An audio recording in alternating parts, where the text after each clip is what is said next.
Greetings, Mark Gardens here, reporting on this Monday day. Excuse the lateness of this essentially discussion because usually I'm always one day ahead, but as the holidays go, things got a little lax. But you know, by tomorrow everything will catch up and be back on schedule, so don't worry about that. Um, to show that I have not taken advantage. Today I'll be talking about a topic that was suggested to me, but I decided to twist it to a broader context in order to take out the bias from it and not make it look like I'm essentially pushing an agenda. So today we will be talking about political breeding, and the first thing that's crossing your mind right now is what the hell is he talking about political breeding? Essentially, I'm talking about cross racial relations, right? But I call it political breeding because essentially that is the correct summarization of the essentially the attitude behind it, right? Because we have a tendency to exaggerate things as always, right?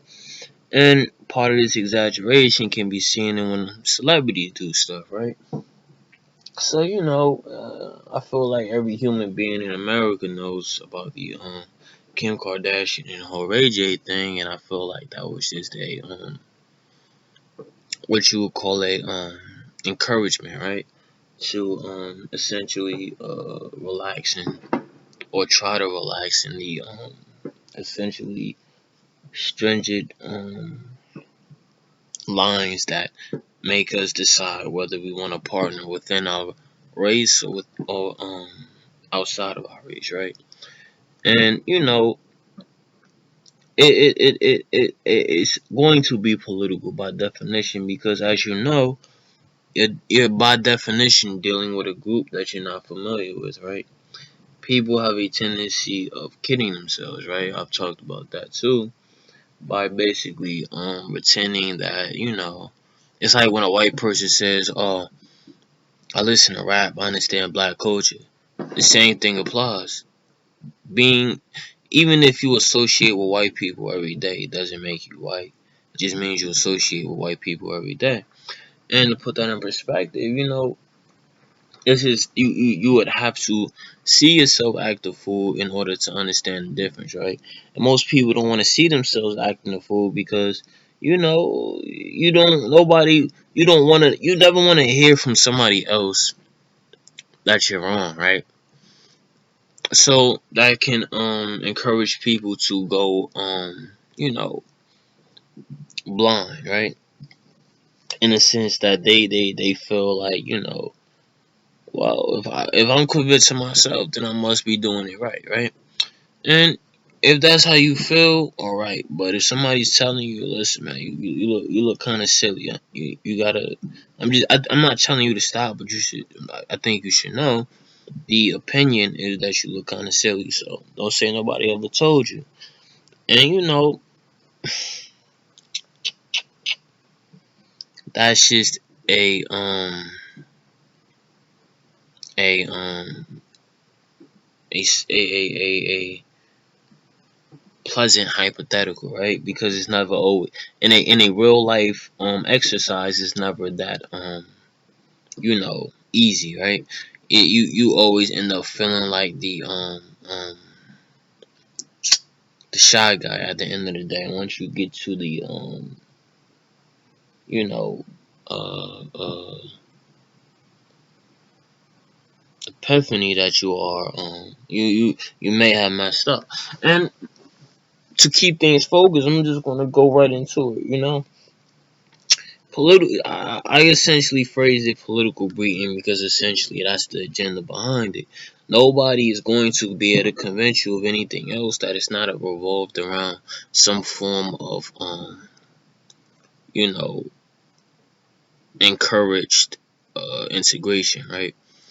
And the reason why it's not encouraged is because essentially the mindsets behind it are going to be reflective of a fundamentalist perspective, right? No matter how liberal it may try to be, right? Because I've already went into fundamentalist America. Anybody who think America isn't fundamentalist is sadly or traditional is sadly mistaken, right? And that's just a habit, right? That people pick up by basically being you know out of touch with essentially what they're trying to uh accomplish, right? You start off on a good note, right? The idea that of course, I don't have to integrate with anybody in my own race, right? I don't have to I don't have to be in a relationship with somebody in my own race. I don't have to be in a relationship with somebody who's not in my race, and yada yada yada. But when you get actual to the you know the physical real life, you're gonna find yourself humble. And I say humble in the sense that that's the most positive way to say it, right? Most people have a tendency of trying to use race as a form of leverage, right? The idea that, oh, you don't like me because yada yada yada. And that works. That may get you a girl or two. She might feel pressure to give you a number. She might feel pressure to talk to you at least longer than she would have talked to you had you never brought up race. But in reality, it's not going to get you too far. And on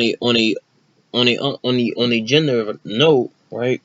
I feel like women are more pressured into this, right? The idea that they have to propagate societal roles, right? And part of societal roles is showing a air of you know liberal fever, right? And the reason why it's important for all females to be liberal is that in order for them to keep the fundamentalist bias from being used against them, right? The idea that they are not people, they are just you're essentially an amalgam of opinions that essentially determine your future. They have to keep in what you would call a open mind, but in reality, it is just a an improvised approach, right? And I say improvising because I feel like as many females that will say that they are open to the idea of a you know other interracial relationship, chances are they've either had next to none, or the ones they have had have been so uncomfortable that they've decided, I'll just use it as an example so people don't press the matter, right? And the reason why you have to push things that far is because it's to get old. It's not even to be harmful, right? Because that's been the whole problem with this whole racial thing, right? The idea that everything has to be harm and foul, right? And if it's not harm and foul, it's not the truth. That's the farthest thing from it. It doesn't have to be harm and foul to be the truth. It just has to put you in a position where you can't say some out of the world stuff, right? Like the idea that I am an open minded person. You're not an open minded person. You're a very closed minded person, because if you weren't a closed minded person, you will not be in the position that you're in. And I can say that knowing that it's true, because this is society. You have to fit in somewhere. If you don't fit in somewhere, it's gonna stand out. And if you can deny that, then I'll let you go the rest of your life looking through sage, right? So, that's just a really simple, deduction process that anybody can use, really. Because, the idea behind the liberal, right, is it's a very fair weather thing, right? The idea that a liberal will pursue anything that will contradict fundamentalist perspective as far as it's to their interest. But once you start to move towards extreme things, right, then the liberal attitude, it just deteriorates, degrades, whatever you want to call it, and now you realize that you just have another traditionalist who was basically using the political what did I call it in the beginning? Um, Political breeding to their advantage, right? So the reason why I call it political breeding is because you have people that will pursue the liberal approach. I'm not saying that people don't get the jungle fever for people outside their race. I'm saying it's just not what Ray J and Kim made it, right? The idea that you're going to find somebody outside of your race and they just going to be like, take me, baby, take me. You know what I mean? And I'll explain it. Ray J and Kim Kardashian are both celebrities, right? As celebrities, they play by different rules, right? It's already in their interest to use this political breeding idea because the reason is it's only gonna make them money at the end, right? That's how people get tricked, right? I talked about the celebrity thing as well, right? Showbiz industry, right? The idea that people get suckered in to this image stuff, and it just sucks, man. It sucks because you don't want to set somebody up for failure, right? I feel like truthfully, any human being who who has a self-preservation, right? If you really care about your life and you care about your safety, you're not going to openly set somebody up for a situation that will put their life and their safety at risk. Now we're not talking about violence here, but we're talking about the idea that we all have a comfortable mental depiction of our life, right? So when you put people in a position to essentially destroy that depiction, like that's terrible. That's worse than calling a person a name. That's worse than you know anything. And that's just that's my opinion on that. It doesn't reflect me because we ain't talking about me right now. We can talk about me, but that's gonna be a different session, right? So for this session we're gonna focus on the hypothetical person, right? The hypothetical person likes to think of their life as positive, as meaningful, as something that they are in control of, right? When you put people in positions to make them realize they are not in control on purpose, not by invention, but on purpose, right? Just for the satisfaction of seeing them uncomfortable. That's what I mean. You're taking their life away. You're taking their that human security, right? We all have that feeling of political balance. Okay, now back to it. And so when people see this Kim Kardashian Ray J stuff, they like, yeah, white girls is, hey, you know what I mean? Like all this other stuff, that's, I mean, it's a good conversation topic. But when you get to the point where it becomes more like something for you to try to increase your social standing, right? Like when you're moving from flattery to agenda, right? I mentioned agenda in the beginning. That's when it becomes political, right? And I feel like this is what 99% of people do, right? They take the idea that people in different races at one point or another decided bump it, let's do it, and they did it knowing they may never be acknowledged for it, right? They may never be appreciated for it, but they still gonna do it because you know what? Why not, right? What's the worst that could really happen, right? So they did it, and then you get these other people who are, I guess they got a hold of it somehow, and this is society, so people are gonna talk, and basically once you see it in real life, then you can start making statements and all of this other stuff, and now you see how it gets pushed into a political agenda, right? The idea that, now that there are people that's actually bringing this into reality, the idea of interracial dating. Now all of a sudden we can popularize it to increase ourselves. And you shouldn't do that, because if somebody, I feel like a true interracial relationship is going to be on wraps. A true like, we talking about two people that's not using each other, right? It's going to be on wraps. It's never going to come out. It's never going to be, yeah, that's my hoe, or yeah, that's my sugar daddy, or yada yada. It's not gonna come out like that. Never, ever, ever, ever, ever, ever, ever. Because the idea is that there's been so much, tension behind this. You don't want to push that factor no more. You hoping that these two human beings, despite their superficial differences, can make the insides work, right? And I'll leave it at that. And that's just been a battle, man. The whole idea that, it will never be a common, accepted, comfortable idea, right?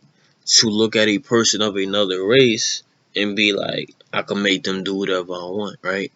Because the idea is that, you know we the, people think of discrimination wrong, right? It's not discrimination based on superficial difference. It's discrimination based on difference, period, right? And the reason why it's discrimination based on difference is because it's like family members versus strangers.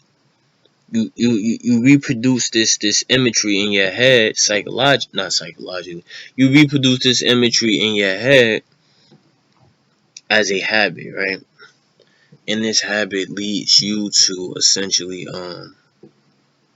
you know carry it with other people. So when you look at people in your own race's family, it's a habit.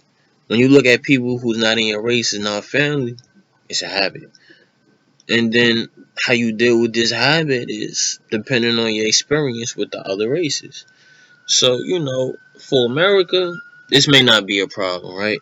Because that was the I feel like that was the only accomplishment that America ever contributed, right? The idea that you can get any country in America, well, citizen wise, to come here, right? And it won't turn into a civil war. So, I'll give you that, America. You get one.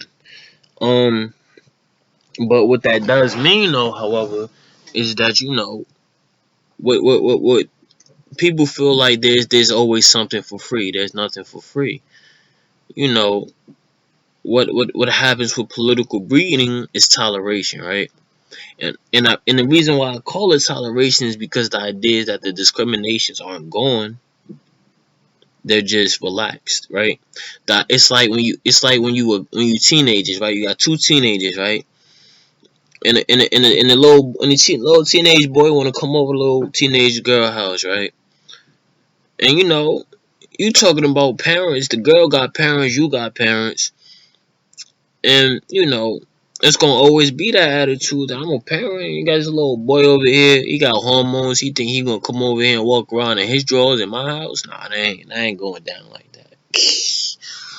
So there's always that. There's always gonna be that impression, and I feel like that determines, while most parents feel like there is a definitive line whenever a stranger approaches their boundaries, right? Whether it be a kid, whether it be someone affiliating with their family, or whether it be somebody trying to affiliate with them. And that's why it's toleration, because the boundary will always be there, because you're not going to make somebody forget that you're different. You're just going to make them forget that you're not an enemy, right? At the moment. So I'm not even trying to increase the idea of a hostile problem, but we are still human at the end of the day. We will argue, we will fight, we will yada yada yada. So that's why I say you're not an enemy at the moment, but you can easily become an enemy of anybody, right? That was the saving grace of this whole talk of political breeding. The idea that it is to relax things, right? Versus, turn into a masculinity war, which is what a lot of people would try to make it, right? The idea that you're not allowed to essentially dominate the females of another race, because that's like basically saying the males of that race ain't yada yada yada. And it's not even domination, it's just it's that children idealism, right? The idea that well, I feel like if a female is comfortable with people of her own race and that allows certain people to be players, in the sense of being popular with them, why can't a guy be popular with other people's girls, right? And oh my god, this is where a lot of people, this is where the problem starts, right? Because you know how you come off to somebody in your race, right, will always be received differently towards somebody in another race, right? You could say what's up, dog, to your homie, right? You say what's up, dog, to somebody that's not your homie, they gonna be like, dog, why are you talking to me? Why, especially why you talking to me like that? I don't even know you. Why are you trying to make me your friend and we clearly are not friends? And this is how the political. That's why I got the political part from, right? The idea that your interaction with a person is by definition politically based.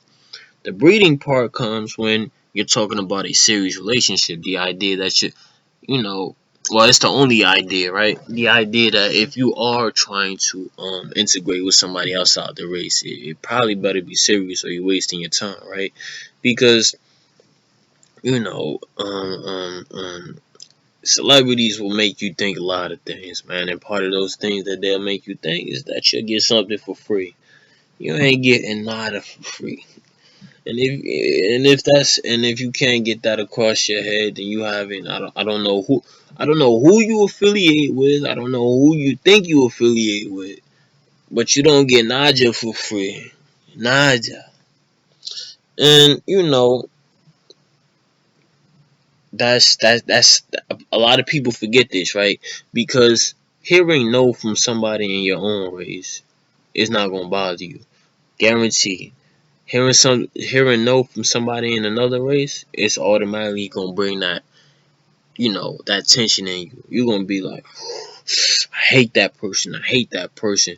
He got something against me or something like that, and yada yada yada. But it's like, dog, it's No is no is universal. No is the most Yes and no are the most easiest understood concepts in any language, right? It's not a coincidence. And on a basic on a basic interaction level, you can see why it's easy to understand. He's either agreeing with you or he's not agreeing with you. The same thing with females. So how this gets thrown into a phrase that nowadays the name of the game is diversity, right? And the reason why the name of the game is diversity is because I feel like the agenda, the public agenda, right, of America's domestic affairs, as far as what is America trying to push everybody to do. America is trying to push everybody to be a big happy family. You can't accomplish that on a government level. You have to accomplish that on a social level, right? Because the idea is that if your state, local, whatever politician told you, go outside, go make friends, you'll be like, you go outside, you go make friends. You know what I mean? Like you can't standardize everything, right? So in order to allow things to naturally happen, they have to naturally happen. So that was the whole that was my whole point on basically saying, give up on the idea that you gonna have girls that's you know the basically really ready to give up their political affiliates for you, right? And how they give up their political affiliates is basically giving you free, right? The idea that, just because I'm not in a race, just because we're not the same race means that, logic doesn't apply, right? Because, the whole idea is that it's already hard, right? Even with the race to work for you, right? To get a male and a female on any given note to interact on a personal level, right? Family aside, of course. And that's just a truth. Like, males and females were built to fight like dogs and cats. Even though dogs and cats actually pretty get along pretty well for the most part. Let's change that. Males and females are supposed to get or are opposed to are built to fight like cats and rats, actually, which is more accurate because the idea is that at any time the roles can switch, right? Females may find themselves, feeling like they hunted versus, feeling like the hunter, feeling like, they have all the advantages. And that's just a truth for the fact of the matter that, the cornered rat mentality can get to anybody, right? You can anybody can feel uncomfortable. It's a matter of what's your reason for feeling uncomfortable. Um and where I'm going with all this is, political. It was a good point, right? What does political breeding mean for us today, right? I say it means a lot because for America that this is the boom boom room for political breeding, right? And it's kind of it's a slighter joke. It's a slight joke, right? Because I used that's not even a real word, the boom boom room, but I got it from a movie. You go look it up sometime.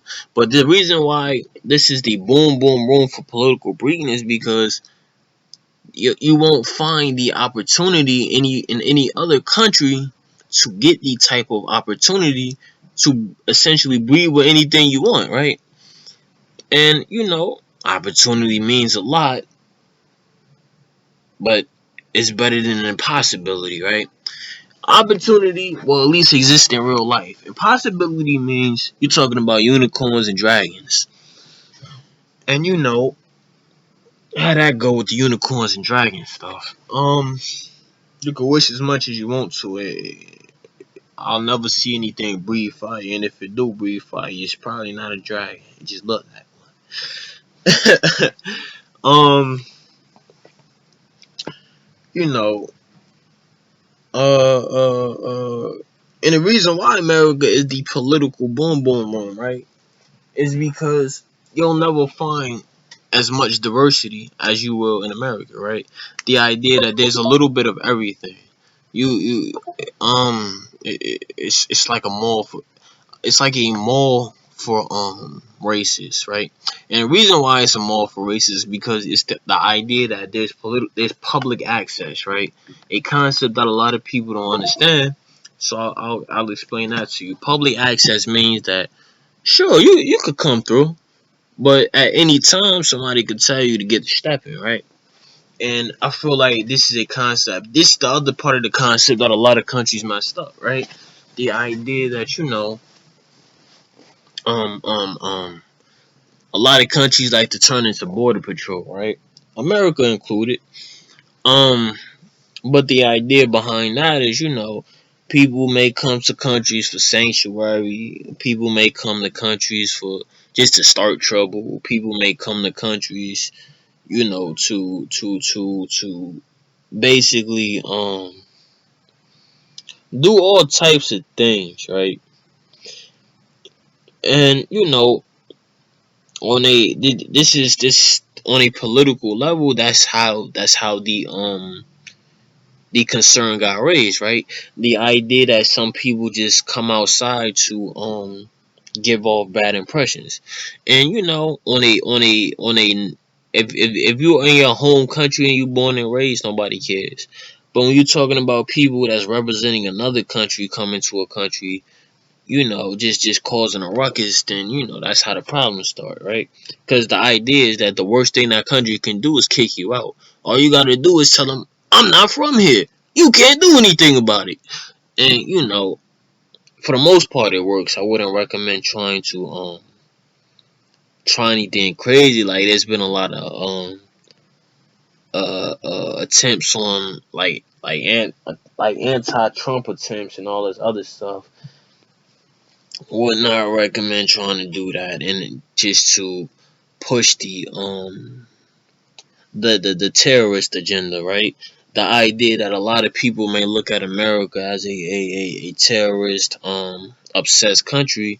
In reality, there are people that may try to make your countries feel like they're terrorist obsessed, or try to get that mentality into your head, right?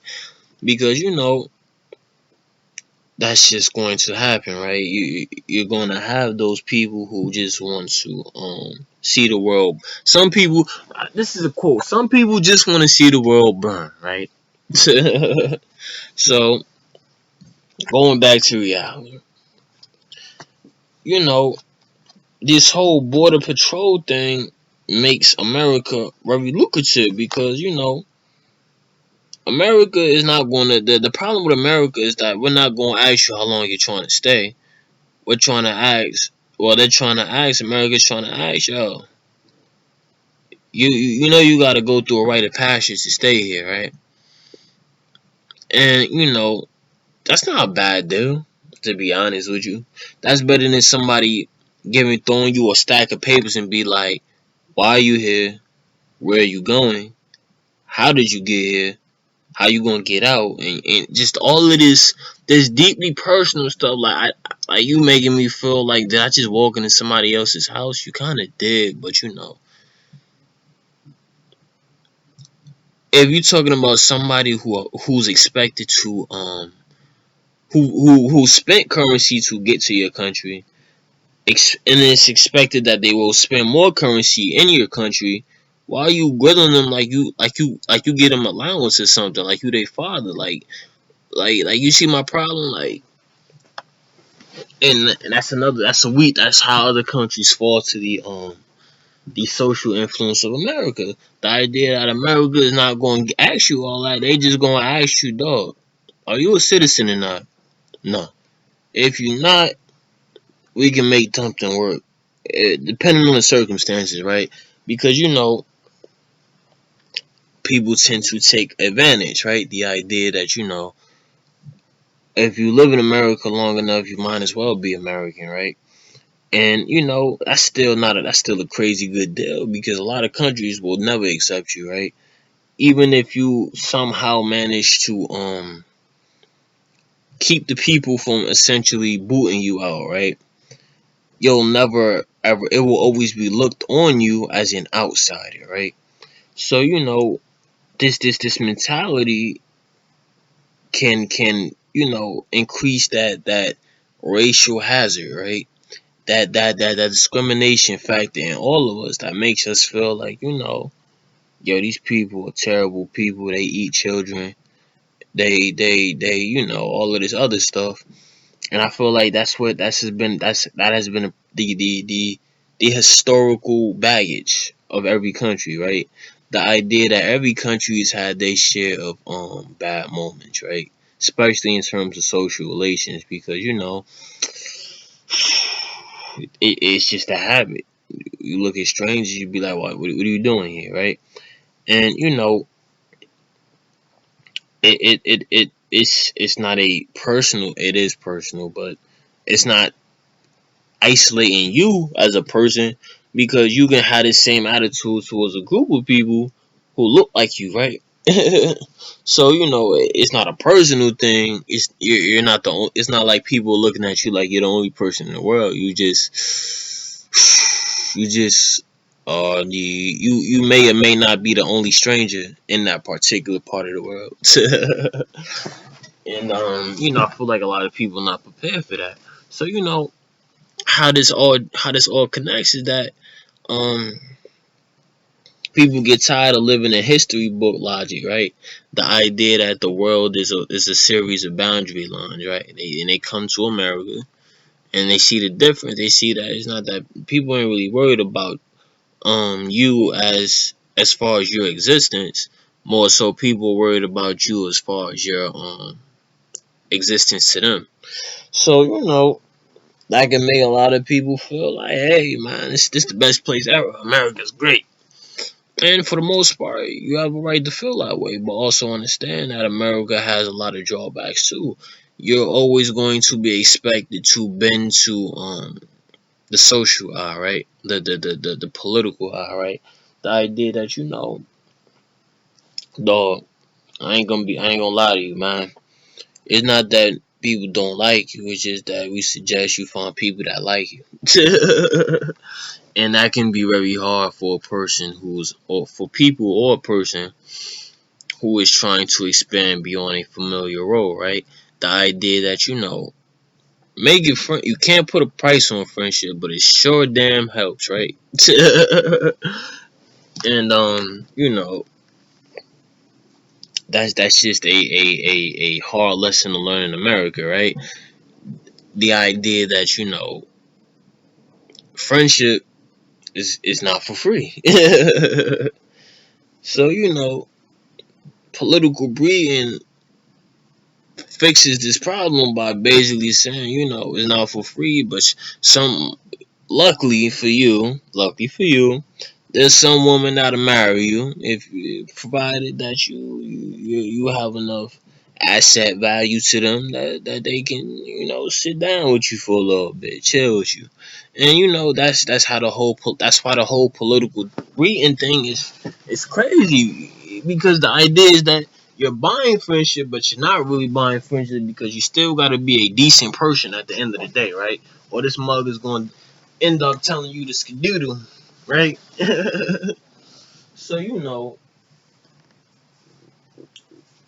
that can make a lot of people very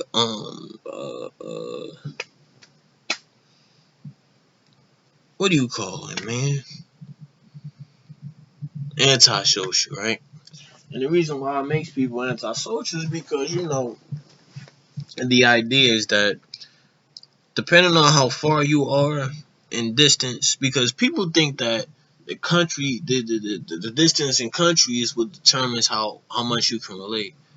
That's the farthest thing from the truth. Distance is not determined by, relations is not determined by distance. Relations is determined by your ability to sell yourself, right? And the reason why you're selling yourself is because I just told you that friendship is full price, right? Most people find that their values are highly inflated, right? Depending on what you're trying to get to, right? The idea is that you at some point or another, if you are a male and you get outside, right, in terms of your comfort zone, you will get the impression that your personal value is not as high as you think it is, right? And the reason is because the what females will ask of you is going to range, right? And it has to. You can't. You're talking about you want something from this female, and it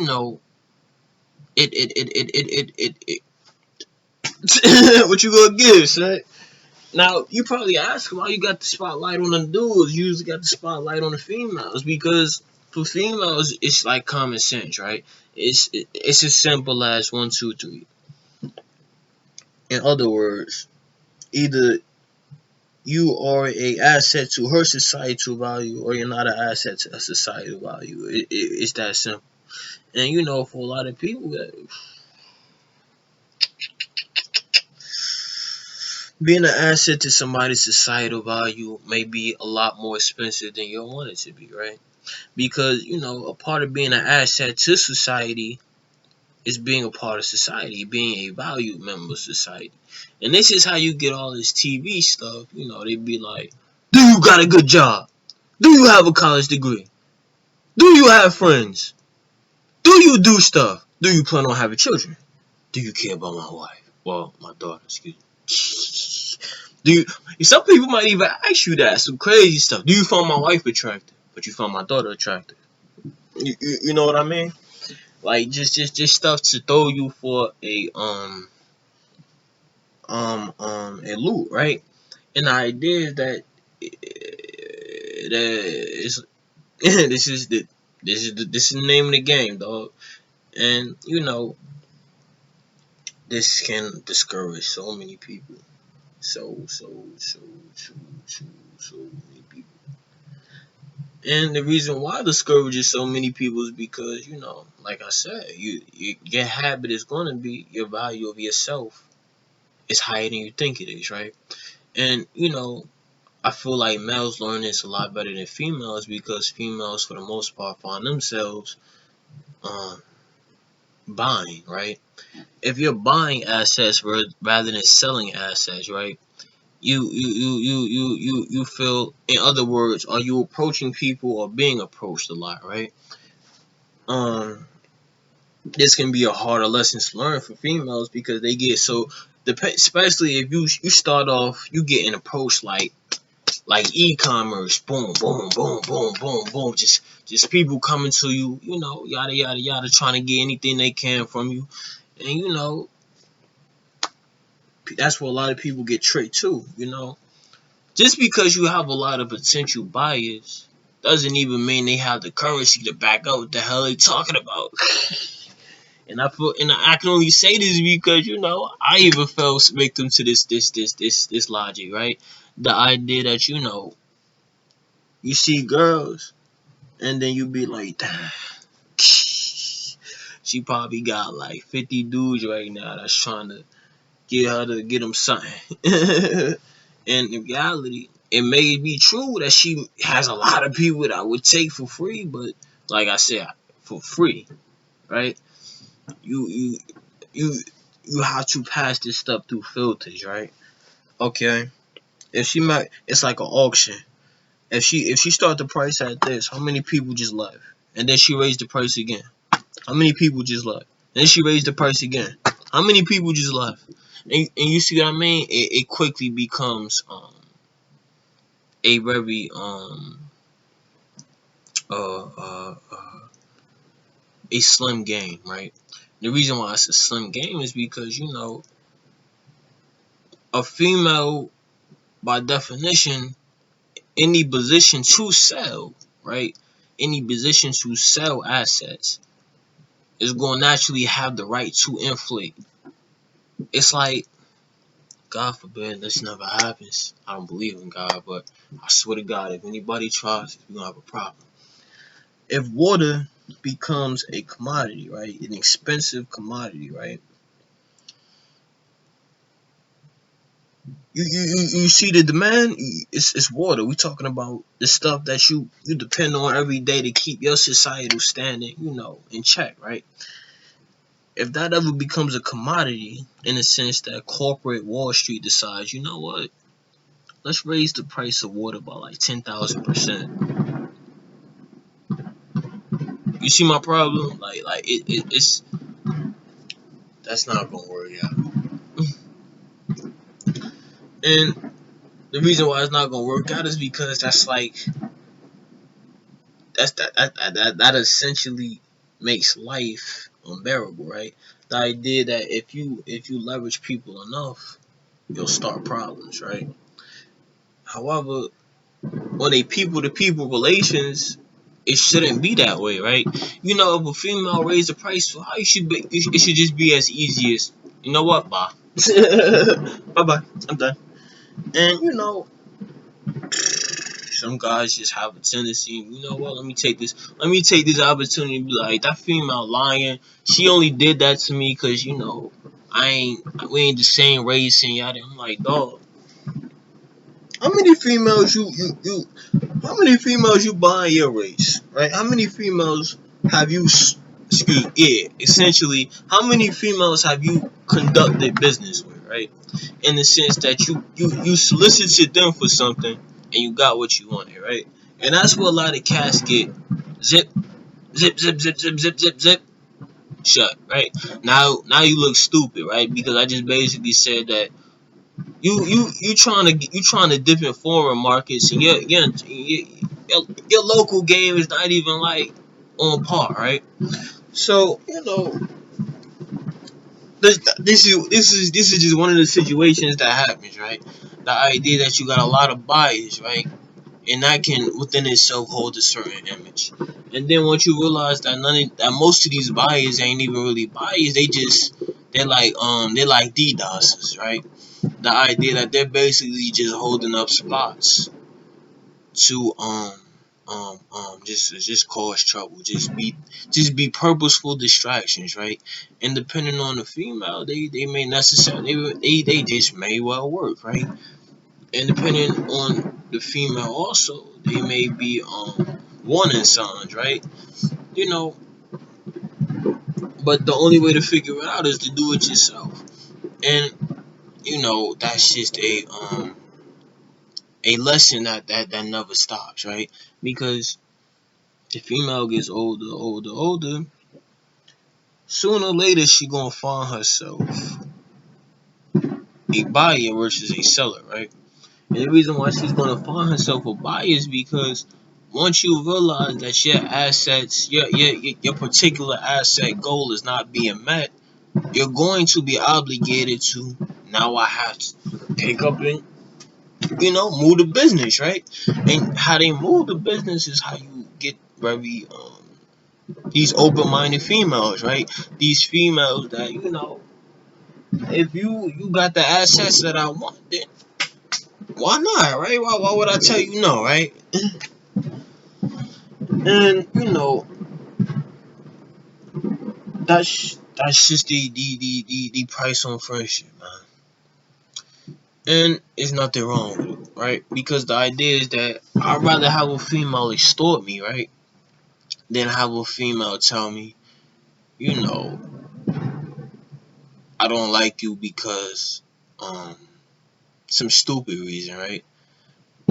I'm physically like, so her words won't match what is physically possible. Like, cause you females will say some crazy funny stuff, right? The idea that they talk like well, if I touch you, you gonna die, like you know what I mean, like just crazy stuff, right? And the idea is that that's just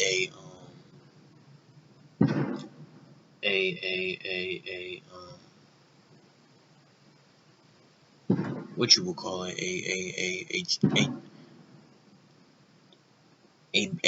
another part of the game per se. That's what I'm sharing with you right now.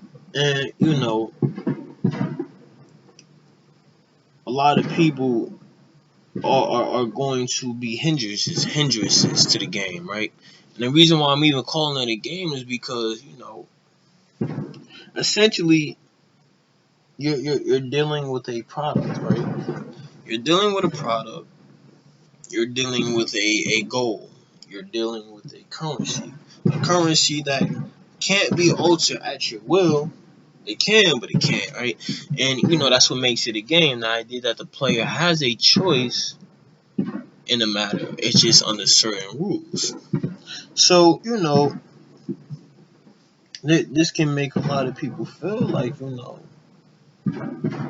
um, political breeding is useless to me because I'm not going to pay for a female as assets, right? I'm going to basically take that female and use her to move my own agenda, right? And basically say, yo, man, I talked to this female and she told me this bull. Yo, don't talk to her, man, and all this other stuff. I'm like, yeah. And I feel like at some point or another, every male is guilty of this mindset, right? The idea that you initially your initial calculations, right? The idea that you looked at a female and said, yeah, I could get that, man, and it turned out that the price was actually higher than you thought, right? What a lot of people mess up at is that just because you still in the auction hall, right?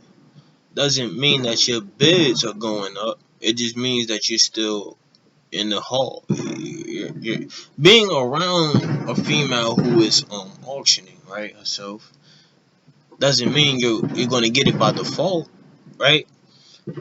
And females may give you females may fall susceptible to that impression, but in reality, the idea that not impressions, assets is the name of the game, right? Assets, assets, assets, assets, assets. No assets, no females. And I shouldn't have to go into a definition of assets, right? But for a unbiased interpretation of my discussion, I'll explain what I mean by assets. Assets is how the female or male values you, right? Because I've been focused on the female to male ratio. But I can't really get into the rules of male to female ratio, because the conversions are so vastly different that I would essentially be talking about imaginary math. It's like statistic of a statistic. You get what I mean? But with that said, excuse all of well, you know what today is, so it was going to be expected anyway. That's why I said I can't even force this. I should have already had this up by today, but this is the proof that this is the reason why it's happening today instead of yesterday. With that said, shout out to my supporters. Shout out to uh, uh, Juanita Hooper, Shamia Skinner, Chris Vasquez, and my mans at the mall. Shout out to my anonymous patrons. Um, as you know, I only get bigger and better. That's all. So never worry about your investment not being worth anything. Just worry about does he remember me? And if I don't remember you, are you an anonymous patron? I got a lot of them now, so that's just an encouragement for people who wish to donate and not be forgotten. Yada yada yada. The name thing is that's just my thing for you to show that I can also devote myself to my work as well as my supporters. And with that said, we will be transitioning to the tech hour in the next 7 to 8 minutes. Um, in the meantime, commercial break. Enjoy your holiday. As I'm pretty sure you are, and get to it.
Welcome back. This is the Tech Hour.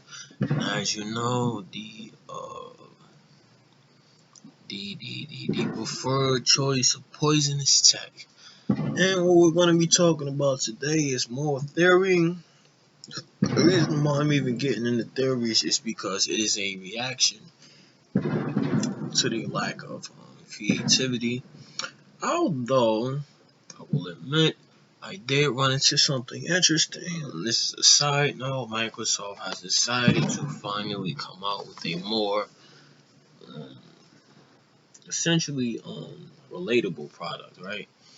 And I say it's relatable because it's the idea that the Xbox One wasn't anything significant, right? It was just a device that had new software, which you could have accomplished with the Xbox 360. So, I'll leave that interpretation to you. And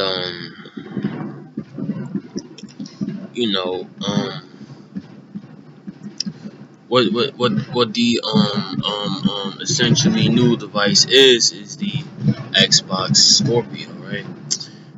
From what I've seen of it, it's more of a essentially a fluff uh, uh console, right? And the reason why it's more of a fluff console is because it appeals to a taste that, it's not reminiscent of a Windows product, right?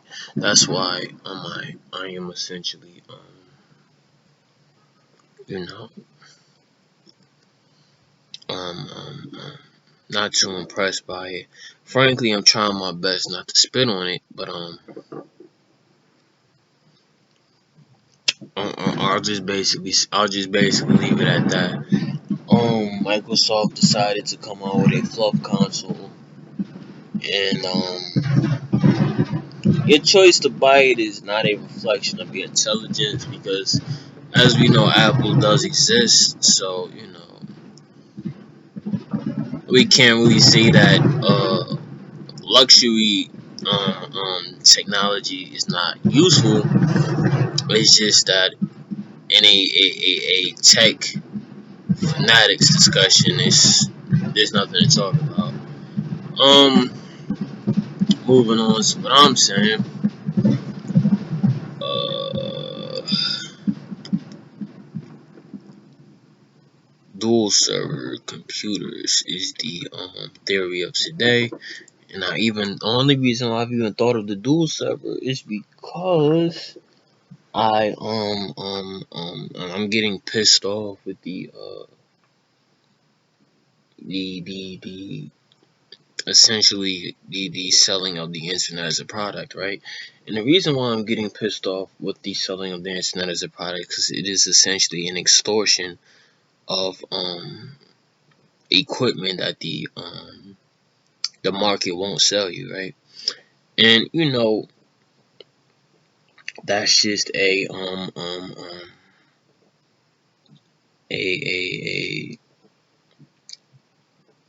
it's to be expected, right? It's like going back to the phone, the beginnings of the phone. Only problem is we're not using candles for lights, so I don't see why this is so hard. But to each their own, laissez-faire, all that stuff. Um, you know, I've thought of the way when I was initially thinking of the dual server, right? I was focusing more on the other end, right? But now that I really think about it, the dual server would have to have a consumer presence, right? So what I originally envisioned was a dual server in which on the uh, uh, uh businesses end would allow for a much more sellable internet package, right? Because the idea is that quality has to be sold because hardware is limited by physical presence, right? So what the dual server would accomplish is essentially a series of backup computers, right? In the sense that you wouldn't need to have two separate units, you would just have a unit that is able to communicate with another internal unit, right? And the idea is that the presence of the internal unit is to fix that unit spatial relation problem, right? The idea that any company is limited by their ability to shelter tech that is crucial to their business, right? So, what you essentially get is a computer, a unit which has two essentially process, which has double the processing power in theory, but in reality, it's not really double the processing power. You're not, it doesn't have two OSs like the database. It's not multiple OSs. Of course, there's going to be additional pathways, but essentially the second coding is going to be different, right? Because it's more or less going to be a hardware extension versus a hardware duplication, right? And what you get is essentially a computer with a subcomputer, right? Now, most people say that computers already work with other computers, but in reality, if they did, then the internet would essentially be worthless. Not worthless. It would be able to be so cheap with a certain quality that you wouldn't need to essentially extort people for quality, right? So how you accomplish this is making a processing unit which is one-sided, right? And the reason why you want it one-sided is because on the other part of the processing unit will be the other part of the process, right? So what happens is the computer, the server, right? It receives your request, right, as a dual message, right? Basically, if you send two people the same thing, right? The only difference is one is automatically going to be tailored to this what do you call it, man? To ignore a certain part of the message. The other part likewise, and the idea is that the parts that they ignore are going to be inverse to each other, right? So that the server is essentially accomplishing um the work that it usually does, but at a rate that is much faster. Because the problem is when you even in human logic, right? A line that only works in one direction is going to be limited. And as you know, in any busy place, that's going to lead to backup. Backup leads to efficiency problems, right? And this is the problem that the computer has. It is unable to efficiently handle multiple tasks at once, right? And I say efficiently in that the computer was, the idea is that the computer, you look at the arithmetic, right? It does math fast, right? Okay. Math is not the same thing as, running multiple web pages, running a website, running, essentially Skype, running, process heavy stuff that has to be addressed on a exponentially increased level. Because when you heard me say web pages, you was like, come on, what's a web page? If I sent you 5,000 web page requests right now, how would you handle that, right? And you probably still asking, well, if I only have one server that has a dual server, how would it do that, right? Well, it's a computer. Computers handle things at the speed of their resources. The idea is that the dual server is going to have enough resources and able to knock this out efficiently, right? Because the idea is that you're not going to have just one dual server. It's just that it's going to be a conditional thing, right? You're going to have normal servers, and then by definition, you're going to have that backup. So now you need something to handle that when you have multiple when your servers are getting clogged by requests, and you need to handle that, right? In order to keep up your computer efficiency, the dual server handles that. It takes the backup, boom. Now you get to a point well, the dual server is already done with the backup because it's moving at twice the rate as your normal servers, and you know now you can't just program a computer to be a conditional computer. It has to function like any normal computer. So now you have to do another form. The essential point of this is that you are not only storing and compiling, right? information, you are essentially compiling and storing commands, right? And the reason why you're compiling commands is because the computer is only going to activate when other servers begin to slow down in efficiency. However, the idea is that once these servers start to slow down in efficiency, the dual server will automatically be offloaded, will automatically get offloaded to its own what you call it, its own workload. And then once the servers catch up, the dual server is going to begin to offload again back to the other server. So it's going to be a back and forth. Now you see the dual nature of it. A server that's essentially doing twice the work with twice the equipment in theory, essentially, but it's not twice the equipment. It's just doing twice the work. And the reason why he's doing twice the work is because the idea is that the computer, once the computer is able to handle things at the efficiency that it's used to, basically seconds, right? That transfers over crazily, right? Now we're looking at things that, downloads and uploads that usually take, depending on how large they are, minutes or hours, turning literally into barely minutes, right? Because that's where the dual server is really going to get its use, when you have these requests for downloads and uploads. Because the problem with downloads and uploads is that they work at a rate that's linear. Servers and linear requests are a limitation, right? You can only ask a teller or a cashier to take your order and do it correctly, right? It's the same thing with the servers. You can only ask them to take requests one at a time. The idea is that it's going to be on a queue. It's just that when you get to a point where the queue is essentially slowing the computer down, right? That's where the problem starts. That's when you get people like, yo, man, why my internet so slow and yada yada yada. Yo, I'm trying to play Call of Duty and I'm lagging, son. Why am I lagging? Why am I lagging? And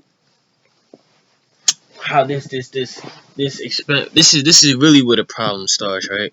When you're talking about game servers versus just basic internet servers, right? Basic internet servers can handle web page requests easily. They can handle upload download pretty easily. But when you're talking about servers that have to depend on constantly increasing loads of processes, right, of requests, right, then you have a problem. And you see the right limitations. How the dual server will fix that is that basically, it takes the request and works backwards, right? So if you have a certain amount of there's a logic to computers always, right? The idea that no matter how many or how what's the intervals, right, of the input, right, the output will always be the same for those inputs, essentially, right? So how that works is that now you get to a point where you're compiling inputs and outputs, and this is sophisticated coding because you're talking about essentially something that has pre-prepared responses, right? Meaning the computer is essentially assuming in order to maintain efficiency. This could, it can't lead to hacking because the idea is that the coding is already is done. There is no corrections. That can easily be coded against when something tries to overwrite or overread or something like that. So what happens is you got 50. Okay. You got a million kids right now playing Call of Duty, right? They all trying to get on the servers, right, across the world, right? And what they're doing is I hate to say that kids are DDoSing, but they're kind of DDoSing because um they they are putting excessive demands on the server, which the server interprets essentially as a busy, you know, um um um a busy what do you call it? It basically the server is busy, right? And what happens is you get to a point where there's a active line, right, where the line is moving. Then there's another part of the line where the line is not moving. Then there's another part of the line where people just essentially get cut off, right? And how that works then is that, in order to combat this people essentially getting kicked off the server because it's too much, the server has to have a somebody that can handle this limit problem, right? So once the server becomes approaching this limit, it needs to automatically offset, have a command that offsets to the dual server. The dual server looks at these processes, these essentially backed up connections, right? Because the idea between a single player game and a multiplayer game is that when you're the computer, well, yeah, essentially the computer in a single player game is only have to wait for itself. The computer in a multiplayer game has to wait for a response from itself, right? So what that means is that it's like if you was talking to somebody, you have to wait for them to say something so you can remember what you're talking about. And that's how you get the difference between a character moving on a multiplayer server in real time versus a character moving on a multiplayer server in computer time, right? Because you'll always know that when a computer is suffering, you're moving and then what the hell? Why everything stop? Or worse, um um um you moving and then the whole server just gives up. That's the worst case scenario, right? When the server needs to automatically be maintenance because it's like I'm done, right? And you think about it, like, why would a server shut down? It doesn't shut down, it just stops doing its job, right? So that's just that's a testament that mostly it begins with connection speed, right? But I feel like connection speed is it just a that's it started off a extorting of the player, right? In reality, you're not extorting they're not it's not that they're extorting you purposefully. It's just that that's what happens when resources are limited, right? The idea is that the highest bidder gets the best service, and then anybody who's paying for bargain bin internet, you're gonna get bargain bin internet. You're gonna get bargain bin responses. You know what I mean? So to it's like dial-up versus broadband, right? And a lot of companies get real trickstery with this stuff, right? Because they'll tell you 15 megabytes of upload or 15 megabytes download, fast download, and yada yada yada. In reality, that's just that's just basically them selling you service, making you buy higher service for a specific server task, right? Versus the full server treatment. Because I didn't believe it until I saw it. The idea that you can essentially sell upload and download as individual server treatment. But then once you get online and you're talking about active server, continual server um, um response. Now you moving like molasses.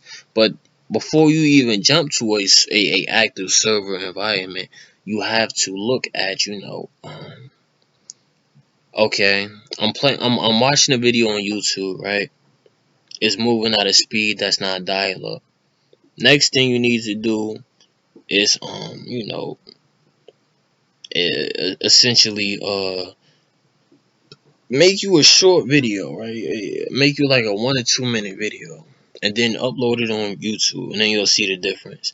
And if you can't upload fast, then they're lying to you, right? Because YouTube is that's how YouTube gets people. Your YouTube videos are not like normal files, right? They are a lot more complicated in the sense that they don't even have a download option. You're more or less you're that's the reason they don't have a download option, because you're already downloading it, right? And that's why you get the buffering, right? Because the idea is that you are storing temporary information, right? So it explains why you can watch 15 minutes of a long YouTube video, and then you jump another 15 minutes, and now you waiting again, and then you jump back to the original you jump back to the original 15 minutes that you was already you watched, and now you still buffering again. And that's just a little quick exercise to show you how server quality can be sold to you. But that said, we'll leave that alone. We're going back to the dual server, focusing back on the dual servers. Mm -mm. The reason why I even came up with that is because uploading, downloading servers, that's cool. You can if you want to put a price on that, put a price on that. That's cool. Um um um um. But where dual servers really come in handy, essentially, is that they are a nice handoff server, right? The idea that when you initially log on to a server, right? The actual your server should be a family. You should have you should have servers for upload, download. You should have servers for basic form of essentially navigation. It's like navigating a website or navigating a web page, right? You can have servers for that, but in reality there aren't really quality servers at an affordable price for handling you know the demands of a active gaming community, right? And there are multiple ways to combat that. You can make an industrial server for expedited what you call processing, right? When you need, you know, when you're talking about a something that works with a another server to handle the hit markers and all of that other stuff on the correct pace. Like people are paying for real time gameplay. They don't want to feel like nobody wants to play. If you play XCOM, never mind. But you know what I mean. Nobody a real time shooter should feel like a real time shooter and should not feel like a computer time shooter. Um, you know, uh, uh, uh.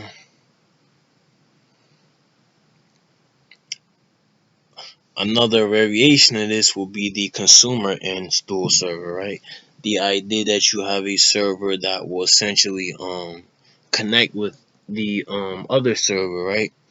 And if you gain, then that will be the reason for that dual server.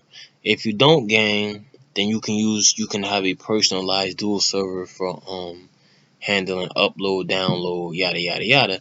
And the idea is that you still need to have an internet service provider. It's just that once you actually get to that, you know, you have that gateway so that your server can essentially save you money, right? Because the idea is that the by having a server that can handle the demands of whatever you need a server for a quality server, then you've already done a service that can easily make you money. You might even more or less, depending on how good or quality your server is, you know, um, um, um, you know, have game developers like, yo, can I test?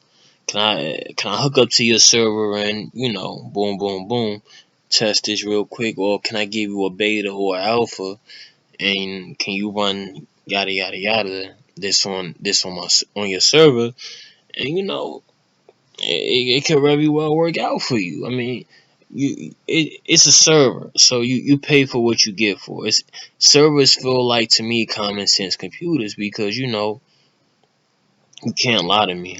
You can't give me these funny number digit names and basically telling me you're selling me quality. I want to see the specs, man. I want to see the specs in action.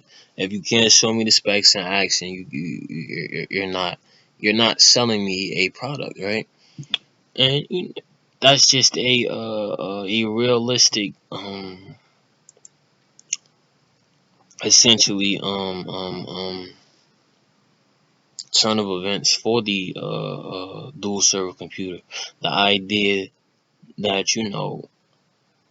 when companies get tired of the demands placed on them, okay, somebody that opens the door for somebody already in the manufacturing industry to basically come on and say, hey, how would you like to essentially having a better modem, right?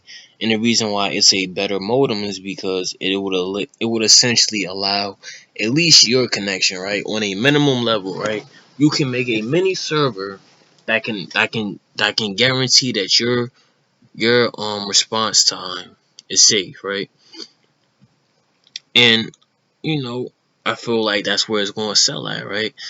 You can try to be a nice guy and be like, hey guys, let me be the group thingy the server host or something like that, right? But in reality, that's just a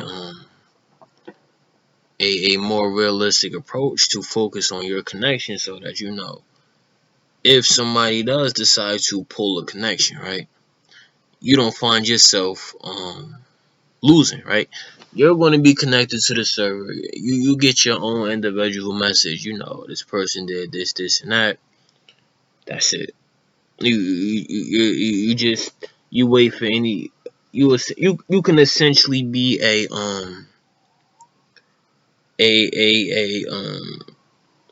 a backup server, right? And the reason why you're a backup server is because by having a small server to keep your position on the what you call a server in place, it can automatically handle, the event that somebody cut off their connection just to be a jerk, and now everybody's game is frozen or stuck in server limbo, which automatically reverts the server back to its uh, uh, uh reverts everybody's position on the server back to a lobby, right? Because now you have to reestablish connection with everybody, make sure everybody's still there, and yada yada yada. And I'm telling you, it's that serious. Call of Duty gets that serious. People, you talking about people who really want to be called Call of Duty pros and yada yada yada. It gets that serious. If you a Call of Duty pro, invest in a server that will make sure that if somebody cuts their connection and they're the host, everybody just has to wait for you to take over as the server dependent connection, right? And then that just allows other people, well, that allows your investments to carry over into something lucrative, because now you're looking like an admin, right? Even though you don't have any control over the servers, but since you've invested in hardware that allows you to be dependent on as a server resource, there you go. So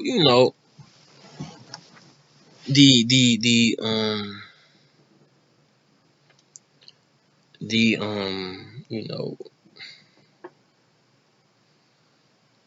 um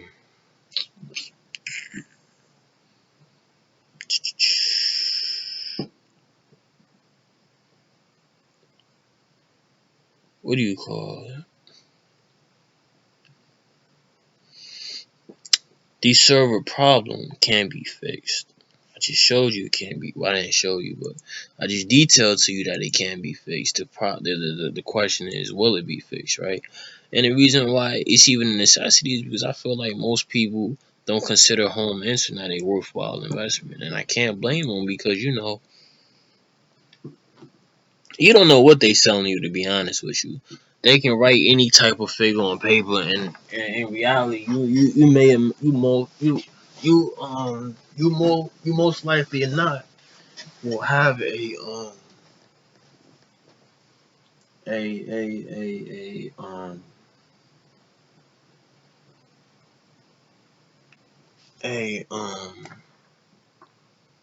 what you would call partial service, right? Where your connection at some point or another may not be strong enough in a particular area because they found it was cost effective to basically sell you something. They didn't. It's not like they sold you nothing. They just didn't sell you everything. So I feel like that's a nice answer to that. Whether this will be adopted by companies, probably not, right? Because the idea is that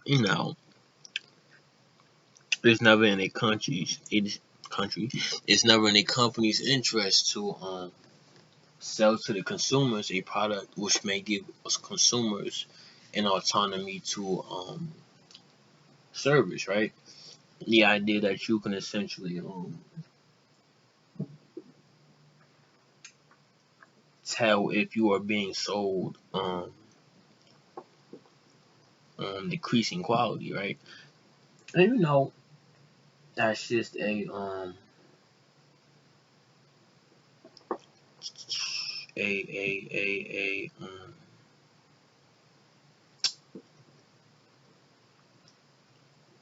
fact of the matter, right? The idea that companies have an interest to look out for, right? Now, it doesn't mean anything in particular as far as service goes. It just means that this tech theory stuff this is why it's a theory, right? Because the idea is that real life adaptation, integration, whatever you want to call it, is a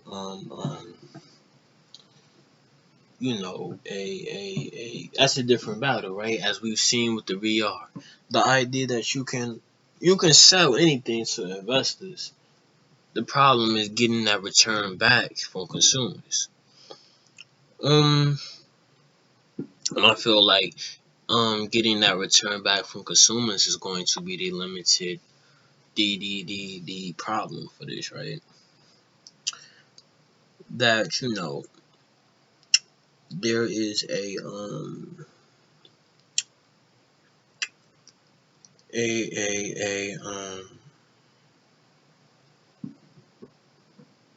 you know it's like a balance, a balanced relationship, right?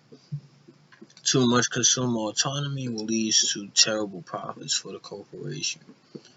Too much corporation autonomy leads to consumers essentially paying for garbage, right? And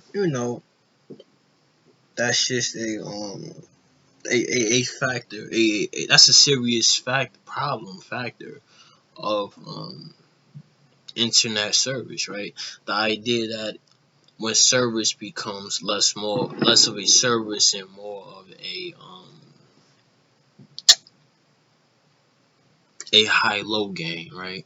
Too much high equals low, or too much low equals high for somebody, and that needs to be fixed because when you're talking about we're in a position right now where internet can very well be the face of the future, right? Which I'll get into also. Um, and this is a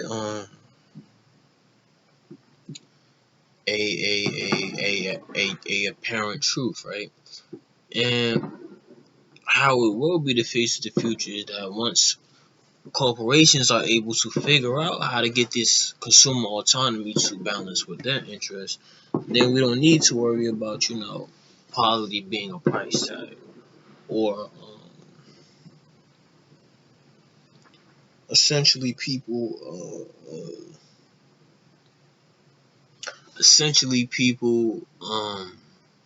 putting themselves in positions to be taken advantage of, because when you find yourself on the demand end, right, you have interest, and it forces companies to do something. It's just that what the companies actually do may not necessarily be what you wanted, but they have to do something. Um. What else can I say about the dual servers? uh,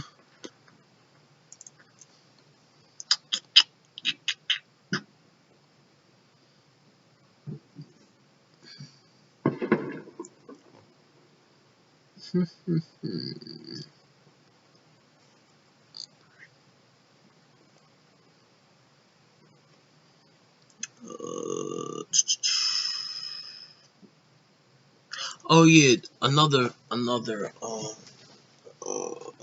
factor of the database server, not database, the dual server computer that could make it sell is the fact that the the architecture of essentially already having commands prepackaged, right? And by definition, they're already written. But the idea that you put a essentially you make them like puzzle pieces, right? Because that's where a lot of developers lose, right? They tend to make their lines of code lines instead of puzzle pieces. And the reason why you want to make your lines of code puzzle pieces is because you want your code to be able to be understood by the computer as pieces of information that don't have to necessarily be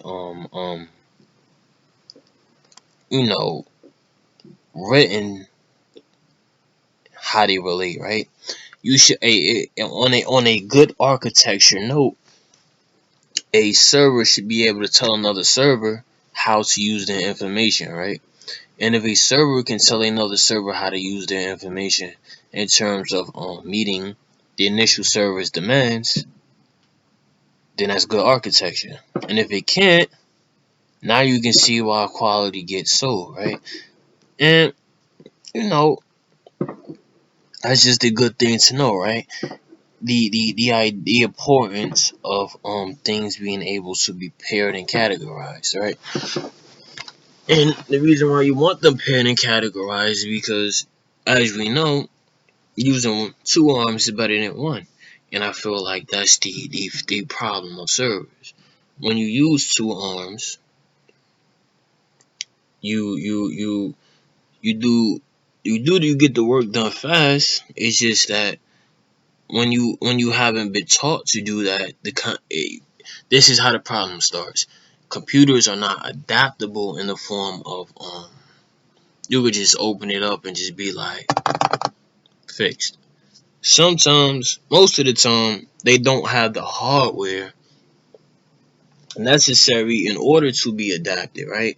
So cost then becomes a problem of innovating with technology, because you want your tech to make as much money as possible, which will put you in the habit of not being in a hurry to build new tech. But if you don't build new tech, your tech that you're depending so much on is going to end up losing, not making you money anyway, right? So the essential asset of having um efficient tech, right, is that it will be able to handle future problems, which is what tech should have been able to do, should be able to do, hopefully by the end of this century, right?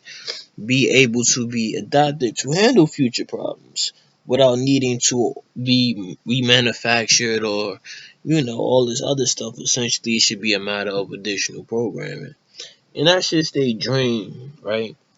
That computers have secretly. They want to know how to do everything without being told to. And, you know,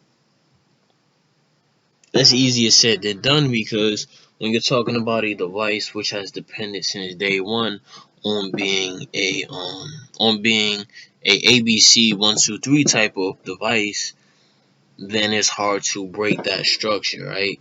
You can't make a device that is so used to relying on structure to learn, being able to break structure whenever it's convenient for another computer in order to get back into that structure, right? Um, and like I said, I only decided to come up with this because I think it's ludicrous, right? When it makes it makes having Wi-Fi dumb. When you can go one place and the Wi-Fi is like beautiful, you go to the next place, the Wi-Fi is like, why are you even paying for this? And then you go to another place and then the Wi-Fi is like, why did you trick me? You know what I mean?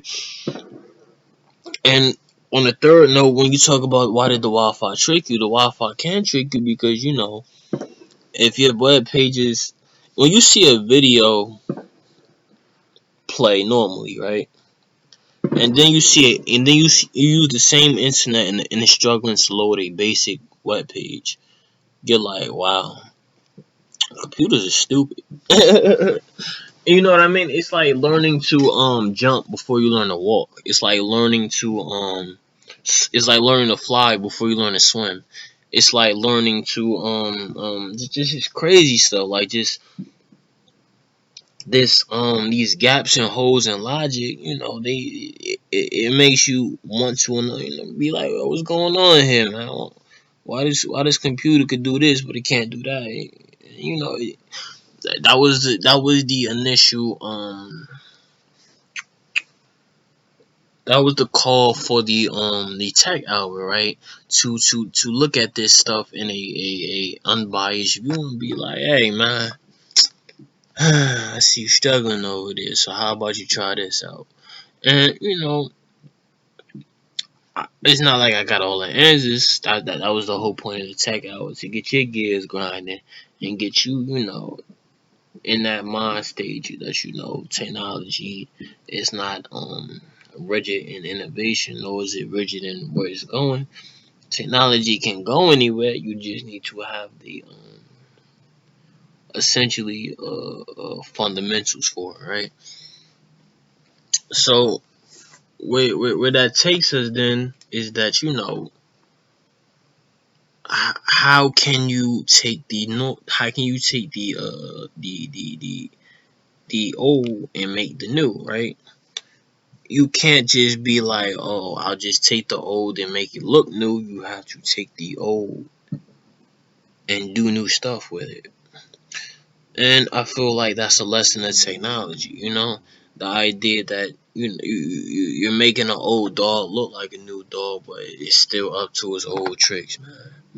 It really is. And if that's how you wish to persist, then persist that way. But if it becomes annoying when the desire to change is more or less a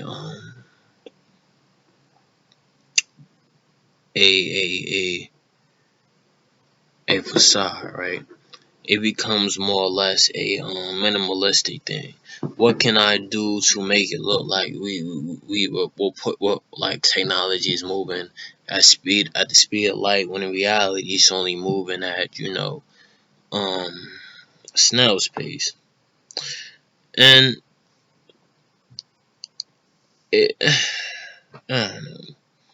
I feel like that's another lesson of this century, that we kind of tricked ourselves, right? We thought that technology was moving faster than it really was, and it's really not, because these old problems that we thought we beat, design, you know, efficiency, all of this other stuff. We thought that was already mastered. In reality, that was just the beginning of the end, right? The tip of the iceberg, to be more accurate. There's so much more that can be done. It's the question of, will it be done, right? Um, Wrapping up on servers in general. Servers, I talked about servers before. If you didn't hear about that, look it up. Um, Servers are they are